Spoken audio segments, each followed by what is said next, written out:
यदि तू अपने परमेश्वर यहोवा की सब आज्ञाएं जो मैं आज तुझे सुनाता हूँ चौकसी से पूरी करने को चित्त लगाकर उसकी सुने, तो वह तुझे पृथ्वी की सब जातियों में श्रेष्ठ करेगा। फिर अपने परमेश्वर यहोवा की सुनने के कारण ये सब आशीर्वाद तुझ पर पूरे होंगे। धन्य हो तू नगर में, धन्य हो तू खेत में, धन्य हो तेरी संतान और तेरी भूमि की उपज, और गाय और भेड़ बकरी आदि और पशुओं के बच्चे। धन्य हो तेरी टोकरी और तेरी कठौती। धन्य हो तू भीतर आते समय और धन्य हो तू बाहर जाते समय। यहोवा ऐसा करेगा कि तेरे शत्रु जो तुझ पर चढ़ाई करेंगे वे तुझसे हार जाएंगे। वे एक मार्ग से तुझ पर चढ़ाई करेंगे, परंतु तेरे सामने से 7 मार्ग से होकर भाग जाएंगे। मसीह में प्रिय भाइयों और बहनों और जीसीएन टीवी दर्शकों, 1 और 2 आयत से आशीष को प्राप्त करने के लिए हमने 3 शर्तों को देखा। वे है परमेश्वर का वचन और उसकी आज्ञाएं, सच्ची आज्ञाकारिता और परमेश्वर के वचन पर ना बदलने वाला विश्वास। जब आप इन 3 शर्तों को पूरा करते हैं तो आपका पात्र आशीषों के लिए तैयार हो जाता है। मुझे आशा है कि निरंतर आशीषों के इन संदेशों पर आप ध्यान देंगे और निश्चित करेंगे उन्हें अपने हृदय में रखें और उन्हें अभ्यास करने के द्वारा आशीषों को प्राप्त करने के योग्य पात्र तैयार करें। समय गुजरते हुए आपको इन संदेशों को नहीं भूलना है। मैं चाहता हूं कि आप निश्चित करें, इन संदेशों को अपने मन में रखें और उसके अनुसार कार्य करते हुए अपने हृदय में जोतें और पात्र को तैयार करें और इस तरह से परमेश्वर की बहुतायत आशीषों का आनंद लें।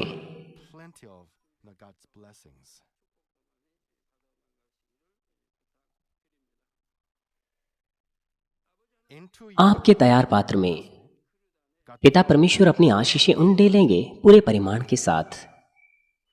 पहली आशीष 3 आयत में लिखी हुई है, धन्य हो तू नगर में, धन्य हो तू खेत में। इसका मतलब यह है कि आशीषें उस क्षेत्र में, उस जगह में आएंगी जहां पर आप निवास करते हैं।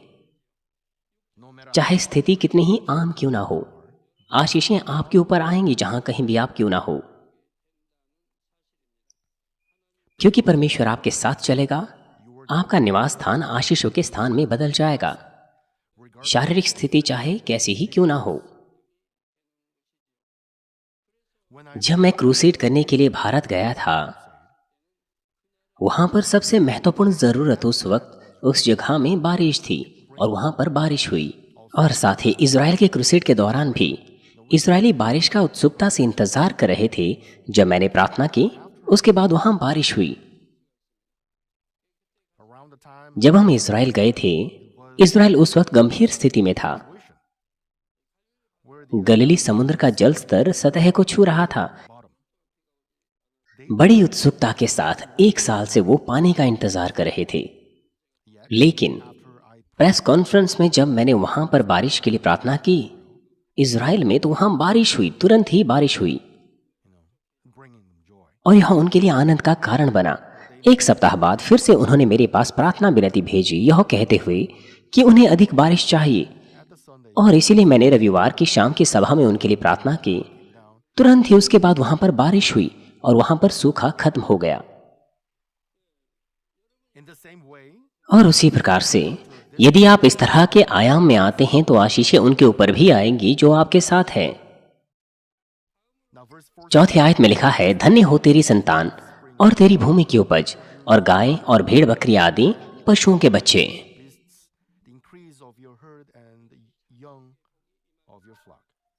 इसका मतलब यह है कि आशीषें आपके संतान, आपकी कार्यशालाओं, व्यापारों पर आएगी और आपकी सभी संपत्ति पर आएगी।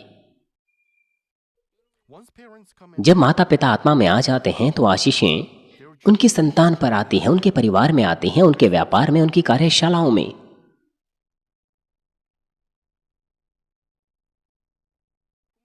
यदि अभिभावक एक गरीब जीवन जिए और पाप करे तो उनका परिवार हमेशा मुश्किल में, परीक्षाओं में, विपदाओं में और बीमारियों में पड़ा रहता है। और साथ ही उनके बच्चे भी भटक जाते हैं, गलत मार्ग पर चले जाते हैं। और ऐसी चीजें ज्यादातर माता पिता की गलतियों की वजह से होती हैं। हालांकि पाप उनके बच्चे करते हैं, वो गलत करते हैं, लेकिन अगर माता पिता अच्छा जीवन जिए तो परमेश्वर ऐसी चीजों को होने से रोकता है। वे आशीष पाएंगे चाहे वे अंदर आते हैं या बाहर जाते हैं। अगर वो एक अच्छा मसीह जीवन जिए तो आशीषें आएंगी। आशीषें उनकी संतान, कार्यशालाओं और व्यापार पर आएगी। ऐसा करने में वो असफल होते हैं क्योंकि इस तरह के श्राप उनके ऊपर होते हैं। अब्राहम के ऊपर भी इसी प्रकार की आशीषें आई, जिसके लिए परमेश्वर ने कहा कि वह आशीषों का झरना बनेगा। उसका पुत्र इसहाक, जिसे उसने 100 की उम्र में प्राप्त किया था, उसने भी आशीष पाई। उसके वंशजों ने भी आशीष पाई। उत्पत्ति 26 अध्याय 4 पद में परमेश्वर ने अब्राहम से कहा, और मैं तेरे वंश को आकाश के तारागणों के समान करूंगा, और मैं तेरे वंश को ये सब देश दूंगा, और पृथ्वी की सारी जातियां तेरे वंश के कारण अपने को धन्य कहेगी। परमेश्वर ने अब्राहम से प्रतिज्ञा की कि परमेश्वर अब्राहम के वंश को बढ़ाएगा। अब्राहम के ऊपर ऐसी आशीषें आने का कारण 5 पद में लिखा हुआ है, क्योंकि इब्राहिम ने मेरी मानी और जो मैंने उसे सौंपा था उसको, और मेरी आज्ञाओं, विधियों और व्यवस्था का पालन किया। क्या यह खाली अब्राहम के ऊपर ही लागू होता है? नहीं, यह हम सब पर, मुझ समेत हम सब पर लागू होता है, क्योंकि अब्राहम ने मेरी मानी। क्यों उसने आशीष पाई? उसका कारण यह है क्योंकि इब्राहिम ने मेरी मानी और जो मैंने उसे सौंपा था और जो मेरी आज्ञाएं, विधियां और व्यवस्था थी उसका पालन किया। इब्राहिम परमेश्वर के वचन के अनुसार जीता था, और परमेश्वर कहता है कि ऐसी आशीषें उसके ऊपर इसीलिए आई क्योंकि उसने ऐसा जीवन जिया। आप उन परिवारों को देखिए जहां पर बहुत सी मुश्किलें और कठिनाइयां हैं। क्या आपको कोई भी उन परिवारों में ऐसा मिलता है जिसका विश्वास अच्छा हो? अगर एक भी व्यक्ति आत्मिक जन वहां पर हो तो परिवार में शांति और आशीषें रहती हैं, जैसे कि आप देख सकते हैं। अगर एक भी व्यक्ति उस परिवार में हो, और अगर माता पिता आत्मा के जन हो तो फिर और अधिक कितनी आशीषें होगी। बच्चे, परिवार सब आशीष पाएंगे, संपन्न होंगे। विपत्तियां, आपदाएं उनके ऊपर नहीं आएंगी, बजाय इसके वो उनसे बचे रहेंगे। हमारे बहुत से चर्च के सदस्य जो आत्मा में आ गए हैं, आप देख सकते हैं अपनी आंखों से कि कैसे उनके परिवारों में आशीषें आई हैं।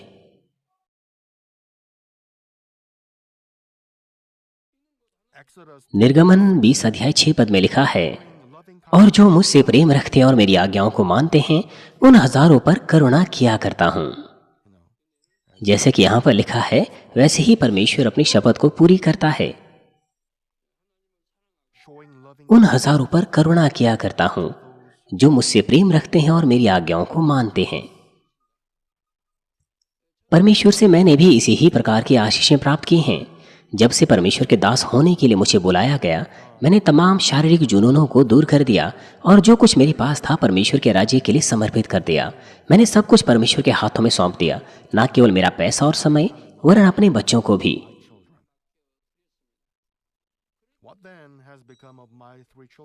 और उसके बाद मेरे 3 बच्चों का क्या हुआ? वो तीनों बच्चे सत्य में पले बढ़े। अब वो तीनों ही पास्टर के रूप में परमेश्वर की सेवा कर रहे हैं। हालांकि उन पर कभी दबाव नहीं डाला गया, लेकिन उन्होंने अपने आप को परमेश्वर के राज्य और आत्माओं के लिए समर्पित कर दिया, और पास्टर के रूप में विश्वास योग्यता से वो अपना कार्य कर रहे हैं, क्योंकि उनके पास विश्वास है और स्वर्ग की कड़ी आशा है।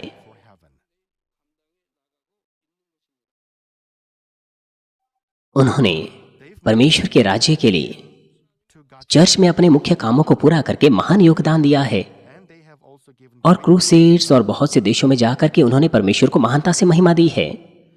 ये मेरे लिए सचमुच आनंद और धन्यवाद का कारण है, क्योंकि मैं स्वर्गीय प्रतिफल और अनंत जीवन के बारे में बहुत अच्छे से जानता हूँ। यह न केवल मुझ पर लागू होता है, वरन आप में से कोई भी जो परमेश्वर से प्रेम रखते हैं, उसकी आज्ञाओं को मानते हैं और उसके राज्य के लिए विश्वास योग्य है, वो भी अपने संतानों पर ऐसी ही आशीषें देख सकते हैं। 4 पद में लिखा है, धन्य है तेरी भूमि की उपज। यदि आप परमेश्वर के वचन को मानेंगे तो आशीषें आपकी कार्यशालाओं और व्यापारों पर आएगी। संसार में ऐसा कहा जाता है कि दिन ब दिन चीजें बदतर होती जा रही है। बहुत से लोग कहते हैं कि जीना बहुत मुश्किल है, लेकिन मार्मिन के सदस्यों के पास विश्वास है। इसलिए ना तो आप वास्तविकता के बारे में बुड़बुड़ाते हैं, ना ही चिंता करते हैं, वरन सर्वशक्तिमान परमेश्वर पर निर्भर रहते हैं और विश्वास करते हैं। आप ऐसा अंगीकार करते हैं कि जब मुश्किल घड़ियों में आपने आज्ञा पालन किया तो आपके दशमांश बढ़ गए, धन्यवाद के कारण उमड़ गए और निरंतर आपने दूसरी आशीषें भी प्राप्त की। और अब एक पास्टर होने के नाते मेरे पास कोई दूसरा काम या व्यापार नहीं है, परंतु परमेश्वर के दास के रूप में बुलाए जाने से पहले मैंने लगभग परमेश्वर से बलपूर्वक आशीषों को प्राप्त किया है। जिस क्षण से मैं आत्मा में आया, मैंने ऐसी आशीषें पाई जो बीते समय से बिल्कुल अलग थी। इस कारण से कुछ ही महीनों में मैं अपने सारे कर्ज को चुका पाया, वो कर्ज जो 7 साल की बीमारी के कारण मुझ पर था। 7 सालों तक बीमार बिस्तर पर पड़े रहने से मैं काम नहीं कर सकता था। कोई आमदनी नहीं थी। मेरी बीमारी को ठीक करने के लिए मेरी पत्नी यहाँ और वहाँ जाती थी, क्योंकि उनके 9 भाई बहन हैं। इसलिए वो एक एक करके उनके पास जाती थी, उनसे पैसा उधार लेती थी ताकि मेरी दवाओं का खर्चा चुकाएं। और यह बार बार होता था, बार बार। और उसके बाद उन्हें उनसे भी पैसा मिलना बंद हो गया। इसके बदले उन्हें सोना, गले का हार या अंगूठी मिलती थी। और यह देखकर मैंने सोचा कि हो सकता है उनके भाई बहनों के पास भी पैसे खत्म हो गए हो, और वे भी इस बात से दुखी थे कि वो पैसा नहीं दे पाए और इस कारण से वो उनके पास फिर से नहीं आ पाएंगे। इस तरह से मेरी दवाओं का खर्चा चुकाने के लिए उन्होंने किया।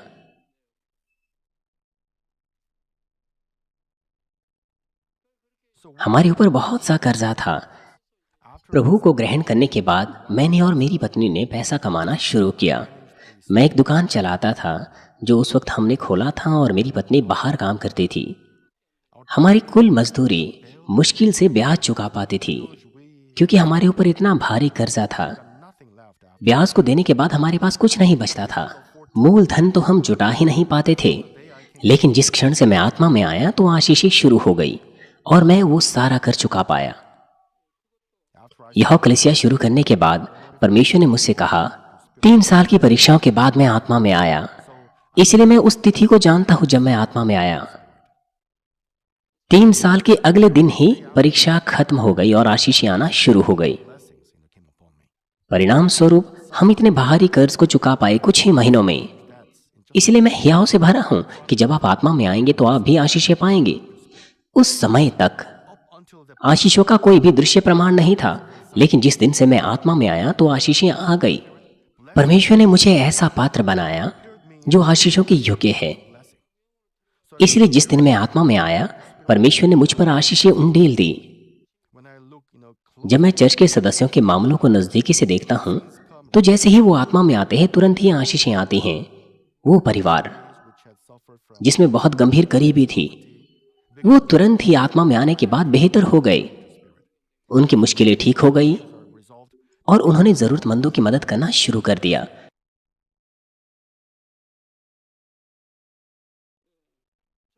इसलिए छोटे से समय की अवधि में मैंने सारा कर चुका दिया। और तब के बाद, क्योंकि मैं सिर्फ परमेश्वर के राज्य के लिए विश्वास योग्य रहा हूं, इसलिए परमेश्वर ने दोनों ही मैं और मेरे परिवार को सुरक्षित रखा है, और वो मुझे उमड़ती हुई आशीष दे रहा है ताकि मैं दूसरों की मदद कर सकूं और मिशन का काम कर सकूं। परमेश्वर मुझे बहुत सी आशीषें दे रहे हैं कि मैं साहस से कह सकता हूं कि संसार भर में पास्टर्स की भीड़ में मैं वो हूं जिसने सबसे अत्यधिक आशीषें प्राप्त की है। संसार भर में बहुत बड़ी संख्या में पास्टर्स है, लाखों के हिसाब से हैं। खाली कोरिया में ही जब मैंने इस कलीसिया को शुरू किया था उस वक्त 50,000 पास्टर्स थे, और इस वक्त तो बहुत अधिक होने चाहिए। और बहुत से पास्टर्स में मैं गर्व से कह सकता हूं कि मैं सबसे ऊपर हूं। हालांकि मैंने ज्यादातर आशीषें परमेश्वर के राज्य और आत्माओं के लिए अर्पण की है। और अब चौथे पद में लिखा है, धन्य हो तेरी गाय, भेड़ बकरी आदि पशुओं के बच्चे।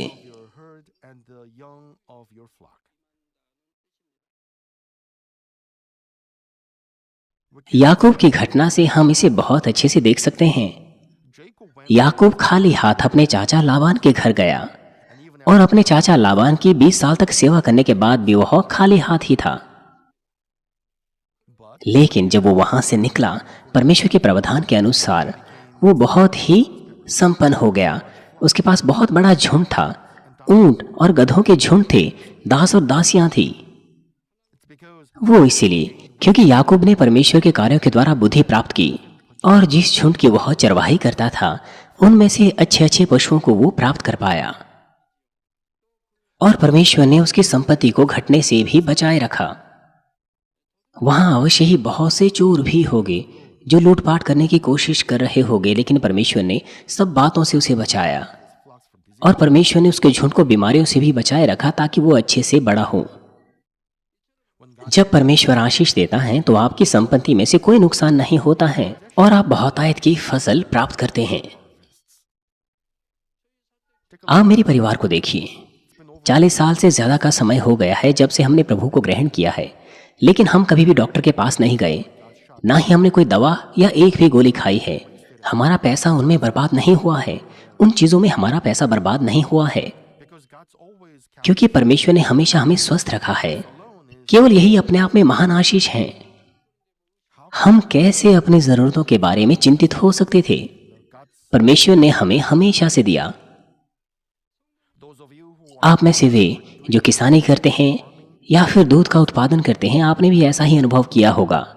जब पशुओं में फैलने वाली महामारी पूरे देश में फैल रही थी, परमेश्वर ने उस वक्त आपको सुरक्षा दी और आपकी संपत्ति से कोई भी नुकसान नहीं हुआ।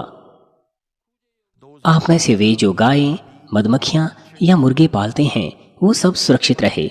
परमेश्वर पर भरोसा करने के द्वारा और परमेश्वर में विश्वास करने के द्वारा जब आपने उत्पादन किया तो परमेश्वर ने आपको आशीष दी कि आप बेहतर फल प्राप्त कर सकें। मोहन मीठे पानी के द्वारा लोग सेब, काली मिर्च, बंद गोभी और चावल की बहुतायत के साथ फसल प्राप्त कर पाए। मान लीजिए आप एक सेब का पेड़ उगाते हैं और उस पर डालने के लिए आपके पास पर्याप्त मोहन मीठा पानी नहीं है, लेकिन आप थोड़ा सा मोहन मीठा पानी सामान्य पानी में मिलाते हैं और इस वजह से आपकी खेती में आपको आशीषें मिली। इस तरह की आशीषें आपको मिली है वो भी सिर्फ इसलिए क्योंकि आप मानवीन के झुंड है और चरवाहे के क्षेत्र में है। तो फिर कितनी अधिक अद्भुत आशीष आपको दी जाएगी जब आपके पास उचित पात्र होगा आशीषों को प्राप्त करने के लिए। मैं प्रभु के नाम से प्रार्थना करता हूं कि परमेश्वर की आशीषें आपके बच्चों में, कार्यशालाओं में, व्यापारों में और आपकी हर संपत्ति पर बहुतायत से हो।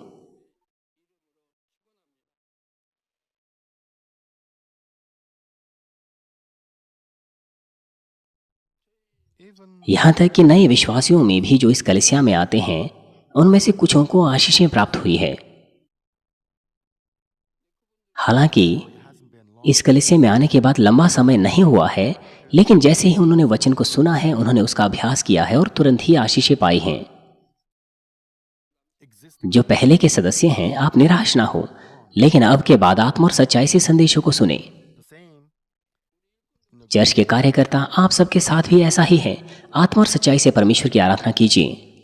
लेकिन आज तक आपको देखने के बाद कुछ ही ऐसे लोग हैं जो वास्तविकता में आत्मा और सच्चाई से परमेश्वर की आराधना करते हैं। बावजूद इसके कि आप बहुत से सालों से संदेशों को सुनते आ रहे हैं, लेकिन आप सिर्फ सुनते हैं और भूल जाते हैं। यदि आप आत्मा और सच्चाई से परमेश्वर की आराधना करते हैं तो आपको संदेश याद रहता। अपने हृदय में छापने के द्वारा और उनका अभ्यास करने के द्वारा अवश्य ही आप फल प्राप्त करते हैं, विश्वास को बढ़ा पाते हैं और आशीषें पाते हैं। लेकिन आप उन्हें मुश्किल से सुनते हैं और बाहर निकाल देते हैं। आपने अपने सालों को बर्बाद कर दिया। यदि आप परमेश्वर की आराधना आत्मा और सच्चाई से करते तो परिणाम अलग ही होता।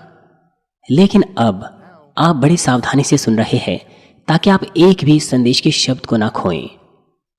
इस संदेश के एक भी शब्द को ना खोएं। इस वजह से आपकी आंखें बिल्कुल सीधी लगी हुई है।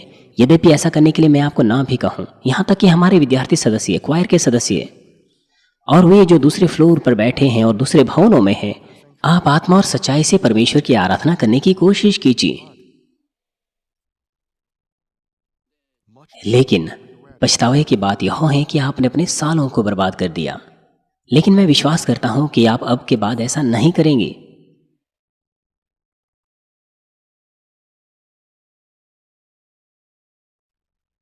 5वीं आयत में लिखा है, धन्य हो तेरी टोकरी और तेरी कठौती, जिसका मतलब यह है कि आपकी संपत्ति उमड़ेगी और साथ ही बहुतायत का भोजन भी आपके पास रहेगा। उत्पत्ति 14 अध्याय 15 पद में हम देख सकते हैं, जब अब्राहम को पता चला कि उसका भतीजा लूत को बंधुआई में ले लिया गया है, उस वक्त उसके पास 318 लोग युद्ध में कौशल लोग थे, जो उसके घराने में पैदा हुए थे, उसे और उसके घराने को सुरक्षित रखने के लिए। अब्राहम कितना अमीर हो चुका था। 318 लोग जो घर पर कौशल थे युद्ध में, ऐसे लोग उसके पास थे। बीते समय में कोरिया के प्राचीन राजवंशों में लोगों के पास निजी सैनिक अपने घर पर होते थे। यदि कोई देश के लिए सहयोग देता था तो उसे पुरस्कार के रूप में जमीन दी जाती थी, और जमीन का आकार सैकड़ों में नहीं होता था, दसों हजारों स्क्वायर मीटर में होता था।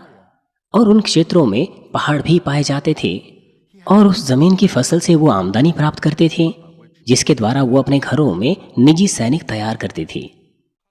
अपने परिवार को सुरक्षा देने के लिए वो ऐसा करते थे। कोरिया के प्राचीन राजवंशों में इस तरह से होता था।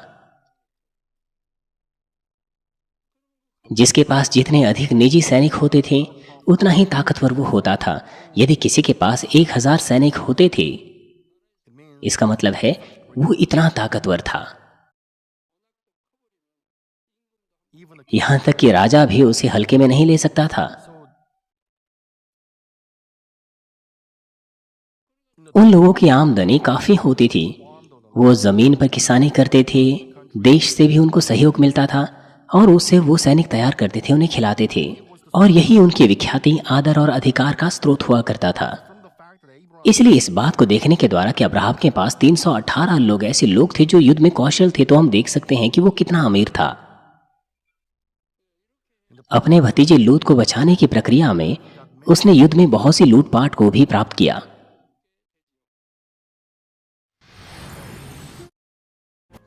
और चौथी आयत का अर्थ यह भी है कि आशीषें आपकी सभी संपत्ति पर आएगी।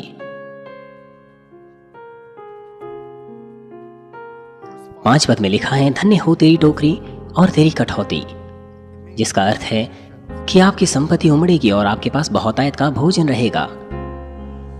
परमेश्वर आपको पहनाएगा और खिलाएगा भी, और जो कुछ आवश्यक है वो सब आपको देगा, ताकि आपके पास कोई कमी ना रहे।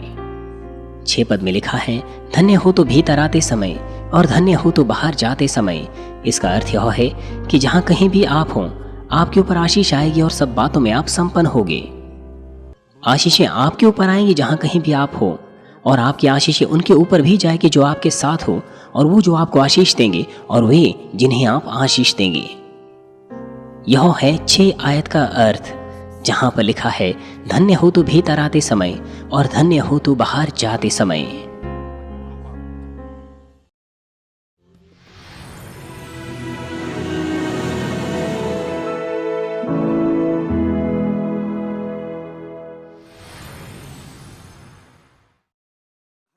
हालेलुया। सर्वशक्तिमान प्रेमी पिता परमेश्वर, कृपया अपना हाथ तमाम भाई और बहनों पर रखें जो इस वक्त यहाँ पर इस प्रार्थना को ग्रहण कर रहे हैं। अपना हाथ तमाम सदस्यों पर रखें, शाखा कलीसियाओं में और स्थानीय कलीसियाओं में, और तमाम GCN टीवी दर्शकों पर और मानवीन टीवी दर्शकों पर, और वो जो इस सभा को सैटेलाइट, केबल और इंटरनेट के द्वारा संसार भर में देख रहे हैं, उनके हृदय में विश्वास बोइए और उनके नकारात्मक विचार और शक दूर कीजिए।